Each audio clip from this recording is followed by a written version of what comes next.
तसंच परवा जो महामानव डॉक्टर बाबासाहेब आंबेडकरांचा अपमान झाला, तुम्ही विचार करा महाराष्ट्र द्वेष केवढा आहे. महामानव डॉक्टर बाबासाहेब आंबेडकर इकडचे सुपुत्र ना, महाराष्ट्राचे सुपुत्र, पण त्यांच्याबद्दल देखील मनात द्वेष.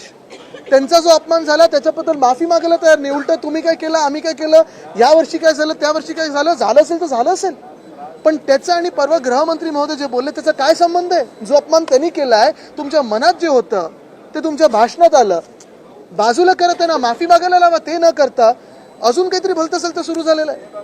म्हणजे या देशात आम्ही मराठी काही हिंदू नाही आहेत का? आम्ही काही रोहिंगे दिसतोय का तुम्हाला? जो तुम्ही साधारणपणे राग, हे इथून आले, ते तिथून आले, रोहिंगे आले, बांगलादेशी आले, त्यांना डिपोर्ट करा ना. पण मराठी माणसाचा काय याच्यात दोष आहे? जो दोष तुम्ही आमच्यावर लावू इच्छितात, जे काही वाद तुम्ही जिल्ह्यामध्ये निर्माण करायचे, जी काही भांडणं आमच्यामध्ये निर्माण करायचे आहेत, आम्ही ती निर्माण होऊ देणार नाही. आम्ही इथे महाराष्ट्र म्हणून आलेलो आहोत आणि महाराष्ट्राचा आवाज बुलंद केल्याशिवाय राहणार नाही.